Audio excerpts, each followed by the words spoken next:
Well, boys, I made another bad decision. We're getting another E30. This is my 1991 BMW 318 IS that has a K24 turbo in it that we are working on. As you guys can see, the front bumper is on and the intercooler is in there. So we are still working on this thing, but I decided that I needed another project. And that project is a 1991 BMW 318i.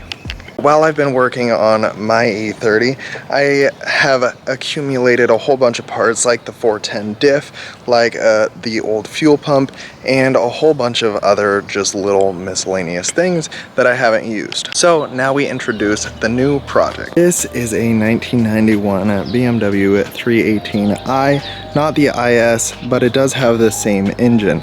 This is going to be the base model 4-door sedan. And this thing actually looks in really good condition, minus some bits and pieces. So one of the biggest issues is that this car is not running, and we are gonna get it running today. Now, since the car is not running, I got this actually for a really good deal, especially because this thing has under 150,000 miles. For a car this old, that is really good. Reference, my E30 has 283,000 miles, and it was on the original engine, original transmission, the same one that's in this car. This thing has the M42, which is essentially bulletproof. These things are incredible and they have a great fan base. This car is really known as being the baby E30 M3. This 1.8 liter makes a whopping 132 horsepower, and that was actually really good back in the day. In the 90s, I mean, the V8s were barely making 200, you know? This thing does come with the GetRag 240, so it is a 5-speed, and what's also sick is that the radio hasn't been touched. These things are getting so hard to find. I don't know if it actually works, but we are definitely gonna keep it. So from what the guy told me, he replaced the fuel pump twice and it's still not getting fuel. So obviously it's not the fuel pump. But just to be sure, I went ahead and replaced the fuel pump anyways because I had a known good one from my E30.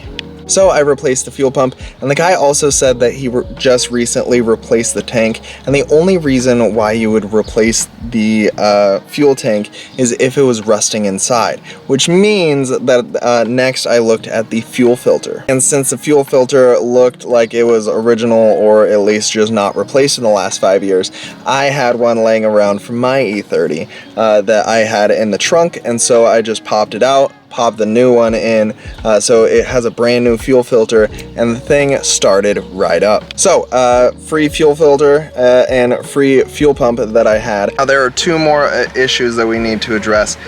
When I go to start the car, the ignition is staying on, and it's actually causing a rough idle because it's still trying to engage and fire while the engine is already running. And so we need to fix what I think is the ignition switch. So let me go ahead and try to start it.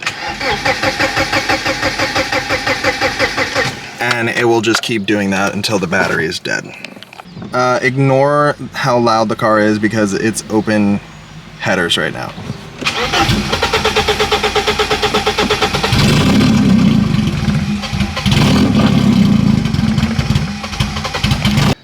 So we need to get the steering wheel off, we need to pop out this bottom cover, and then we can access the ignition switch. The main reasons why I got this car is because it is absolutely incredibly clean underneath. There is zero rust under here, and it looks really good for the year. That and just the fact that I love E30s. But this was such a good deal, I figured it would be good content for you guys, and it would make for a great flip if I need to. First, we have to do some modifications, enjoy this chassis, but once this car is done and once my red E30 is done, we'll be able to compare the stock 318 IS to my turbo K-Series 318 IS. Without further ado, we need to get this thing running, so let's pull off this steering wheel.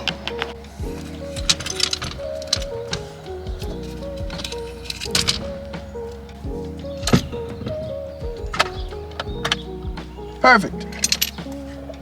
All of this just to access these two screws so then we can pop this bottom cover off. So the part that I believe is bad is this. It's the ignition switch, and it comes with this full harness. So I'm gonna pop this off, and then we will pop in a new one and see if that works.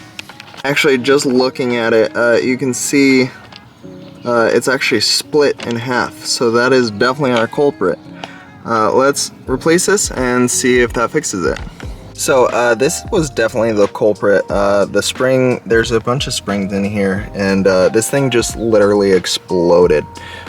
So yeah, you can see it's already cracking and stuff. So this was definitely why the ignition was staying on. So we are going to pop out this harness and then put the new one in. And this is the bad unit.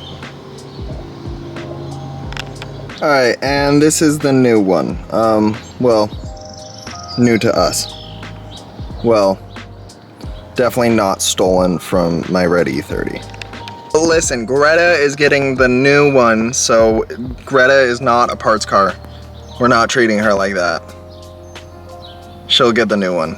It's just that she won't be started very soon. Alright, now instead of you guys watching me finish this, we will go.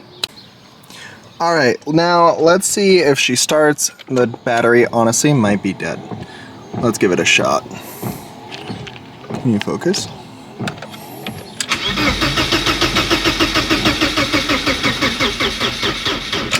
Oh no.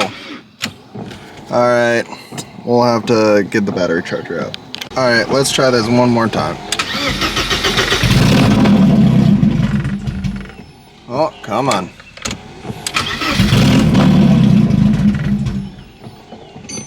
Come on. Maybe the math is dead?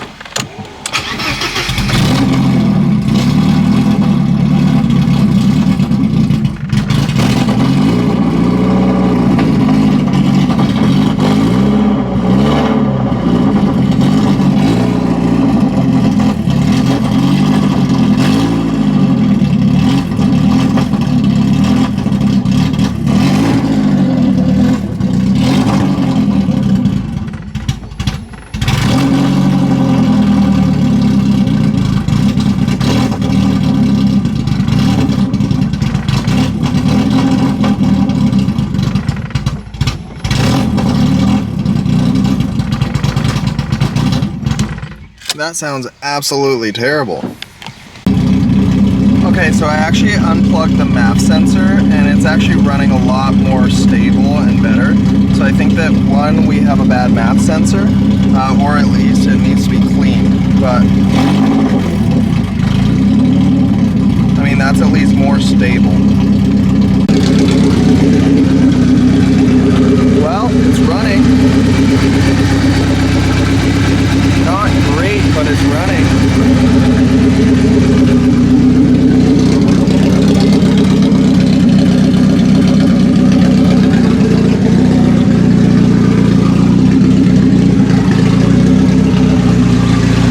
Okay, so the MAF sensor is definitely bad. I unplugged it, and then it ran like a lot smoother, and then I plugged it back in, and then it actually died. It stalled out. So we need to get a new MAF sensor, and then I think once that is done, we need to also replace all the tires and wheels. They are completely dry rotted, so I'm not even gonna put it around the parking lot. So we will make sure that that is done. But I think this thing is getting closer to actually running correctly. We need to finish up the exhaust. I think this thing should be a unit. Wow. Okay, it is a new day. We got a new MAF sensor, and we are gonna replace this guy and see if that helps. These old engines are super easy to work on. We'll literally take this off, unscrew this connector, and then we'll be able to just pop out this air box and then replace it. Now I can definitely see that this air boot is showing its age. It's definitely cracked and stuff, but there doesn't seem to be any rips in terms of like where they commonly break. So we'll kind of watch that and make sure that there isn't an active vacuum leak. So the whole top part comes off, and then there is these little bolts inside. So we're gonna remove that and swap this over.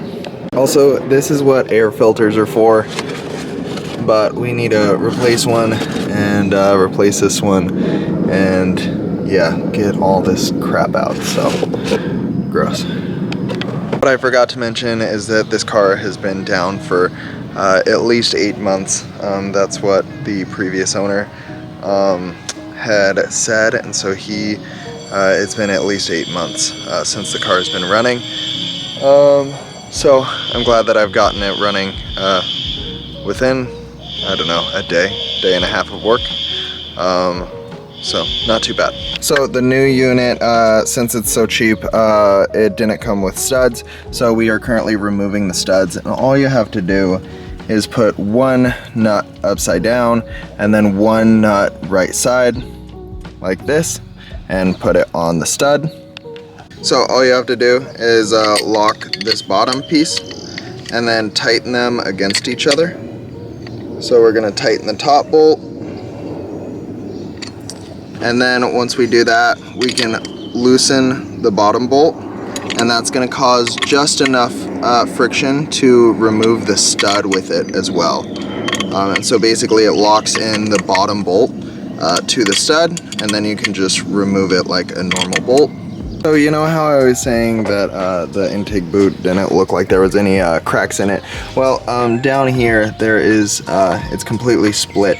So that is definitely where a lot of the surging is coming from, because there is a massive leak. So we are going to put this back on and still start the car up, but it will be kind of idling funny because there is a vacuum leak.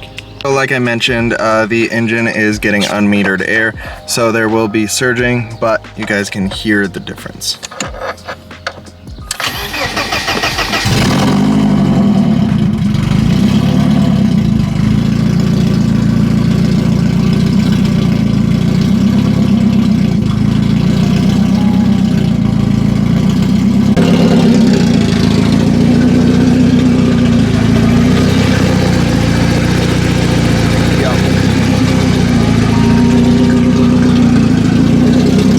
Okay, before my neighbors hate me forever, we need to get this exhaust done and plumbed up. So I'm going to go get some material from the store, and that will be in a following video that we are going to get this E30 running and actually driving. The car is still not drivable, so we will get there, but it does move under its own power, which is really good. So we will kind of keep working on this thing in the background and keep going on the red E30. I don't know about you guys, but I just love E30s, and I will always pick one up if I have the opportunity. So this is a perfect fitting project for the channel, but make sure to leave a like on today's video as it does help me out a ton. I hope you guys have an amazing day, and until next time, my name is Ryan. This is Project Race Car. Have an amazing day. Peace.